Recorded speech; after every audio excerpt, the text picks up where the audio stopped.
नमस्कार, मैं हूं आपके साथ सोनिया चौहान। अपना उत्तर प्रदेश में आप सभी का स्वागत है। रुक करते हैं खबरों की ओर। लोकसभा चुनाव से पहले बीजेपी पूरी तरह से चुनावी मोड में है। पार्टी मजबूत करने के लिए शीर्ष नेतृत्व जिम्मेदारियां भी दे रहा है और इसी कड़ी में सुनील बंसल को युवा मोर्चा का प्रभारी बनाया गया। पार्टी 2024 में जीत के लिए जरा भी कसर नहीं छोड़ना चाहती। वहीं सुनील बंसल ने कहा कि उन्हें जो जिम्मेदारी दी गई है, जो भरोसा उन पर जताया गया है, उस भरोसे पर वो खरा उतरेंगे। बता दें कि सुनील बंसल को बड़ी जिम्मेदारी मिली है। सुनील बंसल को प्रभारी बनाया गया है। बता दें कि 2024 के तैयारी में बीजेपी जुट गई है और लगातार बता दें कि सुनील बंसल को यह जिम्मेदारी सौंपी गई है। सुनील बंसल को प्रभारी बनाया गया है। युवा मोर्चा के प्रभारी बनाए गए हैं सुनील बंसल। बता दें कि 2024 के चुनाव को लेकर बीजेपी तैयारी में जुट गई है। युवा मोर्चा के प्रभारी बनाए गए हैं सुनील बंसल।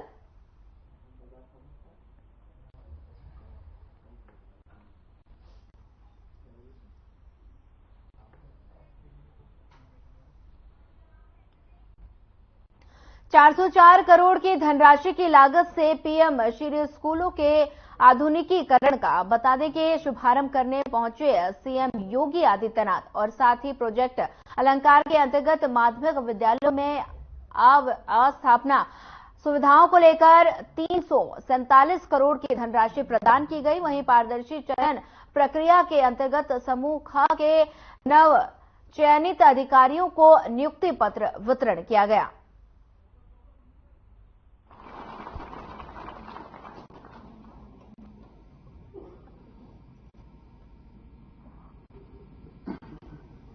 पीएम श्री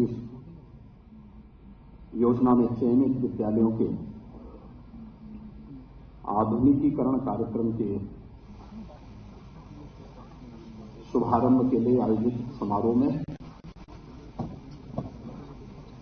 जिनका मार्गदर्शन भी आप सबको प्राप्त हुआ है, भारत सरकार के स्कूली शिक्षा, कौशल विकास एवं उद्यमिता मंत्रालय के माननीय मंत्री माननीय श्री धर्मेंद्र प्रधान जी, उत्तर प्रदेश सरकार में मेरे मंत्रिमंडल के सहयोगी मंत्रीगण श्री सूर्य प्रताप शाही जी, श्रीमती गुलाब देवी जी, श्री संदीप सिंह जी, प्रदेश के मुख्य सचिव श्री दुर्गा शंकर मिश्र जी, सचिव स्कूली शिक्षा एवं साक्षरता शिक्षा भारत सरकार श्री संजय कुमार जी, अपर मुख्य सचिव वित्त एवं माध्यमिक शिक्षा श्री दीपक कुमार जी, प्रमुख सचिव बेसिक शिक्षा डॉक्टर एम सुंदरम जी, शिक्षा विभाग के सभी अधिकारीगण, प्रदेश के सभी 928 स्थलों पर जहां पर पीएमश्री स्कूल के शुभारंभ का कार्यक्रम आधुनिकीकरण की ओर अग्रसर हो रहा है, वहां से भी जुड़े हुए सभी हमारे माननीय जनप्रतिनिधिगण, शिक्षक और प्रधानाचार्यगण और प्यारे बच्चों, मैं सबसे पहले आदरणीय प्रधानमंत्री जी का हृदय से आभारी हूं कि जब दुनिया कोरोना से त्रस्त थी, उस समय कोरोना जैसी महामारी से भारत की 140 करोड़ की आबादी को बचाने के साथ ही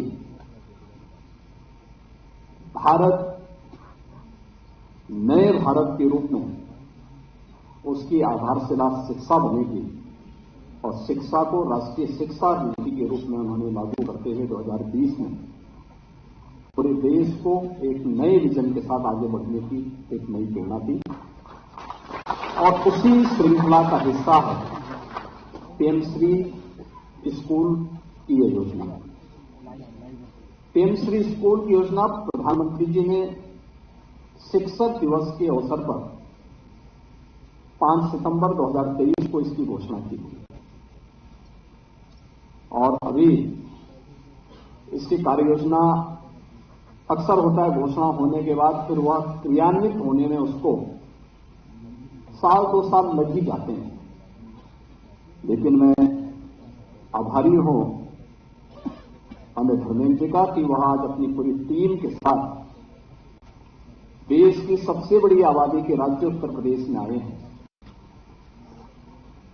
क्योंकि लगभग 5 करोड़ बच्चे हमारे यहां पे स्कूली शिक्षा में से जुड़े हुए हैं।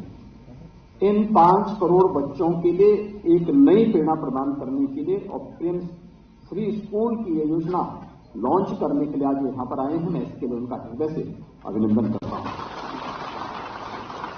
आज यहां पे बहुत सारे कार्यक्रम हुए, आपने देखा होगा पीएम श्री विद्यालयों में आईटीसी लैब्स के, स्मार्ट क्लास के, डिजिटल लाइब्रेरी के, बालिका का यूनिट के, अतिरिक्त कक्ष निर्माण का, विज्ञान प्रयोगशाला, कंप्यूटर लैब, साइंस लाइब्रेरी और वहां के फर्नीचर आदि की व्यवस्था के कार्यक्रम के साथ ही स्पोर्ट्स ब्रांड, इन सभी को यहां पे आज प्रदान करके 928 यानी जो 1753 विद्यालय उत्तर प्रदेश के अंदर चयनित हुए हैं, प्रथम चरण में इस वर्ष 928 ऐसे विद्यालयों का उत्तर प्रदेश के अंदर चयन किया गया है, जिन्हें अब हम अपग्रेड करते हुए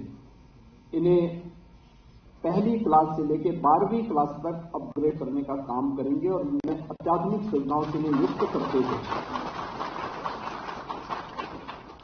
एक इंटीग्रेटेड कैंपस स्कूली शिक्षा का हम प्रदान कर पाएंगे। यह हमेशा एक प्रश्न रहा है, क्योंकि 2017 में जब हम लोग आए थे, यह प्रश्न हम सबके सामने था कि गरीब का बच्चा ऐसे विद्यालयों में पढ़ता है जहां पे न इंफ्रास्ट्रक्चर है, जहां पे न शिक्षक है, जहां पे न कनेक्टिविटी है और जहां पर सारी व्यवस्था अस्त व्यस्त सी थी। और ये प्रश्न उस समय हमारे दिमाग में भी पहुंचता था, हम लोग भी देखते थे कितनी दुर्व्यवस्था थी। जिस जिले में जाते थे एक प्रश्न उठता था कि साहब अगले सत्र तक ये विद्यालय बंद हो जाएगा क्योंकि अब बच्चे नहीं हैं। देखिए, चाहे वो गरीब हो या अमीर हो, हर व्यक्ति चाहता है कि उसका बच्चा थोड़ा पढ़ लिख ले, उस प्रकार का व्यवस्था देखना चाहता है। लेकिन जब उसको दिखाई नहीं देता था तो वह जहां कहीं भी लगता था वहां अपने बच्चों को भेजने का प्रयास करता था। आज मैं कह सकता हूं उत्तर प्रदेश में बेसिक शिक्षा परिषद से संचालित हमारे जितने भी विद्यालय हैं, इनमें से हम 96% विद्यालयों को ऑपरेशन कायाकल्प के अंतर्गत इन्हें सुदृढ़ीकरण कर चुके हैं। और सुदृढ़ीकरण करने के साथ ही यानी इसकी अच्छी फ्लोरिंग हो चुकी है, अतिरिक्त कक्ष बन चुके हैं, बालक बालिकाओं के लिए टॉयलेट बन चुके हैं, पेयजल की सुविधा उन्हें उपलब्ध कराई जा चुकी है, स्मार्ट क्लास और लाइब्रेरी वहां हम दे चुके हैं।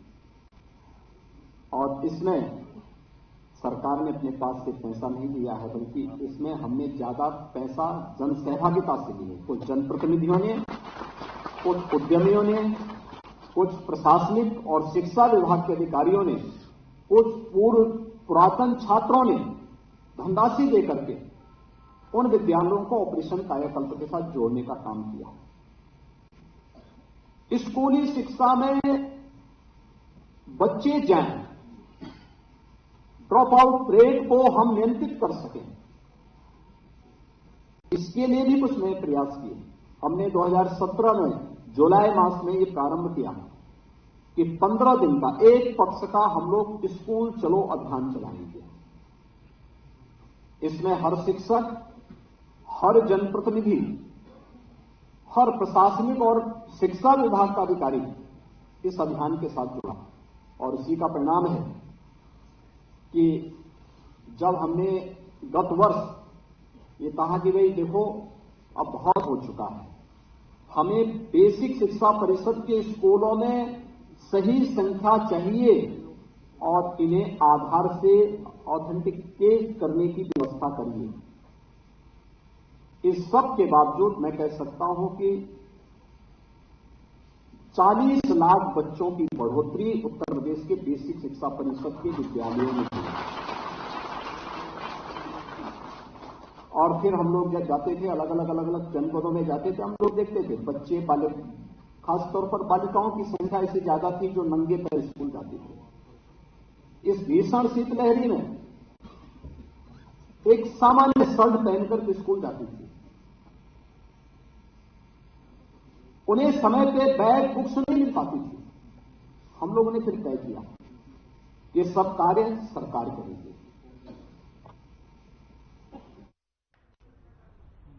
फिलहाल वक्त तो चला एक छोटे से ब्रेक का। ब्रेक के बाद जल्द हाजिर होंगे।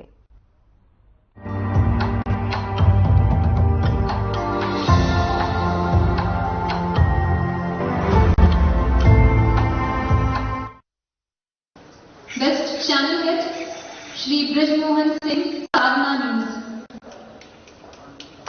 West channel head Shri Brajmohan Singh, Sadhna news.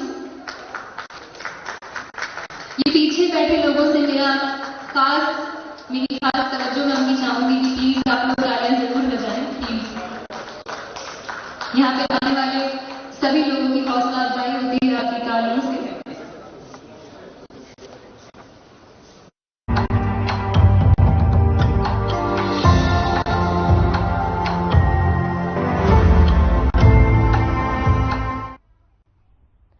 Break के बाद आप सभी का स्वागत है। रुक कर लेते हैं लखनऊ का, जहां पीएम श्री स्कूल का आधुनिकीकरण सीएम योगी आदित्यनाथ ने किया शुभारंभ।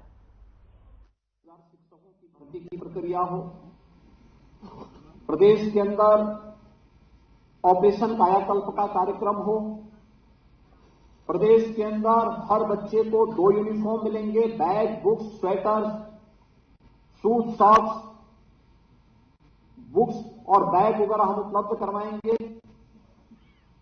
और आज उसका परिणाम है कि अब हम लोगों ने इसकी धनराशि भी डीबीटी के माध्यम से देना प्रारंभ कर दिया है। और यहीं पे हम लोग अप्रैल मास में ही सत्र प्रारंभ होते ही डीबीटी के माध्यम से उन बच्चों के अभिभावक के खाते में उस धनराशि को भेजने का काम करते हैं। और उन सभी बच्चे, अब हर अभिभावक अपने बच्चे के लिए स्वयं अपनी पसंद के अनुरूप यूनिफॉर्म खरीदे।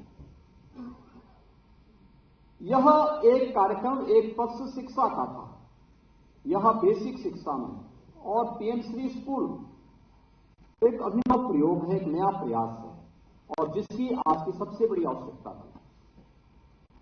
हमने इसका एक प्रयोग यहां पे किया है, वह किया है जिसमें अटल आवासीय विद्यालय, जो श्रमिकों के बच्चों के लिए या कोरोना कालखंड में जो बच्चे अपने लीगल अभिभावक को खोए हैं, उन बच्चों के लिए एक आवासीय विद्यालय, नवोदय विद्यालय की तर्ज पर हम लोगों ने प्रदेश के अंदर प्रारंभ किया। पहले चरण में हमने 18 ऐसे विद्यालय प्रारंभ किए हैं, जिनका भी पिछले दिनों ही हमने आदरणीय प्रधानमंत्री जी के कर कमलों से लोकार्पण किया है। लगभग 12 से 15 एकड़ के क्षेत्रफल में हमने वहां पे विद्यालय के भवन बनाए हैं, बालक और बालिकाओं के लिए हॉस्टल भी वहां उपलब्ध करवाए हैं, उनके लिए खेल का मैदान भी दिया है, उनके लिए अत्याधुनिक लैब्स बनाई हैं, उनके लिए डिजिटल लाइब्रेरी भी वहां तैयार की है। और चयन की प्रक्रिया के साथ हमने जोड़ते हुए जब इस कार्यक्रम को देखा, उसके पहले 3 महीनों के परिणाम को हम लोगों ने जब देखा, और आदरणीय प्रधानमंत्री जी ने भी जब उनके साथ इंटरेक्शन किया, तो वे स्वयं अभिभूत थे कि वास्तव में ये परिणाम आने चाहिए, ये अपेक्षा होनी भी चाहिए, और ये बच्चे बहुत कुछ कर सकते हैं। उन्हीं की प्रेरणा से हम लोगों ने प्रदेश के अंदर 57 जनपदों में इसी तर्ज पर इंटीग्रेटेड स्कूल के निर्माण के कार्यक्रम को हम लोगों ने प्रारंभ करने की कार्रवाई की है, जिसके लिए 1000 करोड़ रुपए की धनराशि हम लोग पहले से ही तैयार कर चुके हैं। जो राशि इसी सत्र में हम लोग उन सभी जनपदों के लिए तैयार करने जा रहे हैं। आज एक पीएम श्री स्कूल की जो योजना है, इस योजना के साथ हमारे सभी माननीय जनप्रतिनिधि भी जुड़े हुए हैं, क्योंकि उत्तर प्रदेश के सभी 403 विधानसभाओं को कवर करते हैं। उत्तर प्रदेश के सभी 825 विकास खंडों को भी ये कवर करते हैं। और जब ये 1723 विद्यालय एक साथ आएंगे तो उत्तर प्रदेश के नगर निकाय भी ये सब इसके दायरे में आएंगे। कस्तूरबा गांधी विद्यालय से जुड़ी हुई जो सफलतम कहानी है वह आपके सामने है। प्रदेश के अंदर इन सभी कार्यक्रमों को आगे बढ़ाते हुए कोरोना कालखंड में हम लोगों के सामने था कि बहुत सारे बच्चे उत्तर प्रदेश के ऐसे हैं जो कोचिंग करने के लिए जिन्हें उत्तर प्रदेश के बाहर जाना होता था, और उस समय जब लॉकडाउन लगा हर अभिभावक कहते थे हमारे बच्चों को वापस बुलाओ। खैर उस समय उन बच्चों को सकुशल वापस बुलाने में डबल इंजन की सरकार ने अपना योगदान दिया। वे सभी बच्चे सकुशल आए। हम लोगों ने तब कहा था टेक्नोलॉजी आ चुकी है, इतनी इंप्रूव हो चुकी है, हम क्या कर सकते हैं। और आज मुझे बताते हुए प्रसन्नता है, अभ्युदय कोचिंग वर्चुअली भी और फिजिकली भी हर जनपद में उत्तर प्रदेश के अंदर प्रारंभ कर चुके हैं, जिसमें कोई भी बालक और बालिका नीट की, आईआईटी जेईई की, एनडीए की, सीडीएस की, यूपी पब्लिक सर्विस कमीशन की या यूपीएससी की तैयारी के लिए इन सभी कार्यक्रमों के साथ जुड़ सकता है। अच्छी फैकल्टी को हमने उनके साथ जोड़ा है और इसके साथ ही हमारे जो प्रशिक्षु आईएएस होते हैं, आईपीएस होते हैं, टीसीएस होते हैं, पीपीएस होते हैं या विभिन्न प्रतियोगी परीक्षाओं से निकले हुए जो अभ्यर्थी होते हैं जिन्होंने सफलतापूर्वक उसे पास किया है, उन सबको हम अनिवार्य रूप से कहते हैं कि आपको एक क्लास जरूर लेनी है। उन बच्चों के लिए 1 घंटा जरूर दीजिए और 1 घंटा प्रतिदिन आप देंगे। बहुत सारे इसके बहुत अच्छे परिणाम आए हैं। और यूपी के अंदर पिछले 2 वर्ष के अंदर हम देख रहे हैं कि चाहे वो यूपीएससी की किसी भी परीक्षा का हो, यूपी पब्लिक सर्विस कमीशन का हो या नीट या आईआईटी जेईई का हो, इसमें उत्तर प्रदेश के बच्चों की सिलेक्शन की गति और उनकी दर में बढ़ोतरी हुई है। आज हम लोग इन कार्यक्रमों के साथ यहां पे जुड़े हुए हैं। इसमें माध्यमिक शिक्षा भी उत्तर प्रदेश के अंदर आज आपके करकमलों से हम लोगों ने प्रोजेक्ट अलंकार के अंतर्गत उन विद्यालयों को भी एक धनराशि यहां पे आवंटित की है। प्रदेश के अंदर हमारे यहां शिक्षा की माध्यमिक में 3 प्रकार की व्यवस्था है। एक जो पूरी तरह गवर्नमेंट के द्वारा संचालित है, एक दूसरी प्रकार की व्यवस्था है जो 1989 के पहले निजी प्रबंधन के द्वारा संचालित विद्यालय थे। गवर्नमेंट ने उन्हें ऐड किया, इंफ्रास्ट्रक्चर, लैंड और इंफ्रास्ट्रक्चर उनका था, गवर्नमेंट ने उन्हें ऐड प्रदान किया। वे विद्यालय चल रहे हैं, वहां पे शिक्षकों की तैनाती गवर्नमेंट करती है। और तीसरा है जो स्ववित्त पोषित योजना के अंतर्गत प्रबंधन का अपना लैंड है, अपना इंफ्रास्ट्रक्चर है, सारी नियुक्ति की प्रक्रिया वे करते हैं। इन तीनों प्रकार की शिक्षा माध्यमिक शिक्षा में प्रदेश के अंदर संचालित है। लेकिन प्रदेश के अंदर हमारी गवर्नमेंट के द्वारा संचालित जितने भी इंटर कॉलेजेस थे या बालिका गवर्नमेंट इंटर कॉलेजेस थे, इनके भवन अत्यंत जर्जर हो चुके थे। हम कहीं जाते थे, कभी वे विद्यालय वहां के एक मॉडल विद्यालय हुआ करते थे, जर्जर हो गए। कुछ अनदेखी के कारण भी, क्योंकि बीच का एक ऐसा कालखंड का था जो उत्तर प्रदेश के जैसे अंधकार युग था। उस अंधकार युग से जब उभरे तो अब ये अंधकार युग से केवल सरकारी नहीं उभरी है, इन विद्यालयों को भी उभारना पड़ेगा। और हम लोगों ने हर विद्यालय के लिए धनराशि की व्यवस्था की कि गवर्नमेंट के हर विद्यालय को गवर्नमेंट पूरा पैसा देगी, नया भवन बनाएगी, उन्हें आधुनिक टेक्नोलॉजी के साथ जोड़ने का काम भी करेगी। लेकिन गवर्नमेंट एडेड विद्यालय जो थे, जो निजी प्रबंधन के माध्यम से संचालित थे, गवर्नमेंट वहां पे ऐड देती थी। लेकिन पिछली सरकारों ने केवल अंधेरा ही ये भी तय कर दिया था कि किसी भी विद्यालय के पास कोई सोर्स ऑफ इनकम भी न रहे, जिससे वो कुछ न कर सके। और ये स्थिति थी। 2 प्रकार के कार्यक्रम माध्यमिक शिक्षा में थे। सबसे पहले था अगले प्रदेश में एक बहुत अच्छा, यानी स्थिति पिछली सरकार ने एक चीज में महारत हासिल की थी। और अभी जब यहां पे भारत सरकार के हमारे माननीय मंत्री जी कह रहे थे कि दुनिया के बड़े बड़े विश्वविद्यालय आज देश के अंदर आना चाहते हैं, उनमें यूपी में भी आना चाहते हैं, पिछली सरकार ने काम किया था। नकल में इतनी महारत हासिल की थी कि मैं देखता था कि जम्मू कश्मीर, हिमाचल और अन्य जगहों के बच्चे यहां अपना नामांकन कराते थे परीक्षा के लिए। तो मैंने कभी उत्तर प्रदेश में यहां के बच्चे नामांकन क्यों कराए? क्या यहां पे पढ़ाई इतनी अच्छी होती है? तो बहुत सारी जगह हमने देखा कि एक ही क्लासरूम है, उसी क्लासरूम में इंटर कॉलेज भी चल रहा है, उसी में सब कुछ चल रहा है, ITI भी उसमें चल रहा है, सब कुछ चल रहा है, और वो सेंटर भी हो जा रहा है। हमने कभी सेंटर होता कैसे है? एक ही क्लास में एक क्लासरूम है और उस क्लास में इतने सब कुछ कैसे हो रहा है? जांच कराई गई, पता लगा सब फेक है। तो हमने कहा जो बाहर के बच्चे आते हैं उनका नामांकन होता है, उनका रजिस्ट्रेशन होता है, परीक्षा कैसे देते हैं? तो सब सौदेबाजी पहले से इनकी सब तय हो जाती है। सख्ती से उसको रोका गया, नकल माफिया पे लगाम कसी गई। सेंटर वही विद्यालय होगा जिसके पास अपना भवन होगा, मान्यता उसी को मिलेगी जिसके पास लैंड भी होगी, अपना भवन भी होगा और शिक्षक भी होंगे। केंद्र वही बनेगा जिसके पास अपना भवन भी हो, अपना लैंड भी हो, अपना भवन भी हो, अपनी बाउंड्री वाल भी हो, और साथ साथ CCTV कैमरा भी उसके साथ जुड़ेगा। और नकल को रोकने के बाद जब नकल मुक्त व्यवस्था हुई, पहले बार 5 लाख लोगों ने परीक्षा छोड़ी थी, बड़ा हलचल हुआ, सब 5 लाख लोग शिक्षा से वंचित हो गए। हमने कहा ये तो कभी शिक्षा से इनका दूर दूर का रिश्ता नहीं है, इनको आप वंचित करना चाहते हैं। ये शिक्षा अन्य पढ़ने वालों को वंचित करते थे। और जब ये कड़ाई प्रारंभ हुई उसके बाद परिणाम आने प्रारंभ हुए। हर विद्यालय में शिक्षक अनिवार्य रूप से होगा। आयोग से जब तक चयन की प्रक्रिया पूरी नहीं होती है तब तक जिला विद्यालय निरीक्षक या निजी प्रबंधन किसी शिक्षक को रख करके एक निश्चित मानदेय पर रख करके पढ़ाएगा, लेकिन कोई भी क्लास छूटनी नहीं चाहिए, इस बात को भी सुनिश्चित किया गया। तीसरा, इसमें यह भी व्यवस्था की गई कि अब जर्जर भवन भी ठीक होने चाहिए, उनकी इनकम बढ़े।